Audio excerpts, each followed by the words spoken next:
কার বাড়িতে কী হয় জানি না, কিন্তু ছোটোবেলা থেকে আমি দেখছি যখনই আমি কোনো কিছু বাইরে থেকে কিনে নিয়ে এসেছি বা কলেজ থেকে আসার পথে বা পড়িয়ে আসার পথে যখন আমি কোনো খাবার কিনে নিয়ে আসি আমার পছন্দের মতো, আমার মা কখনো বাড়িতে এসে বলেনি যে এটা কিনে নিয়ে এসেছিস কেন, বাড়িতে তো অনেক খাবার আছে।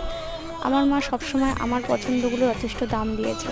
সবসময় ভেবেছে ওটা খেতে ইচ্ছা করছে বলে খেয়ে নিয়ে এসেছে, ঠিক আছে যে ভাতটা আছে এটা পরের দিন খেয়ে নেওয়া যাবে, এটাতে কোনো বড় বিষয় নয়।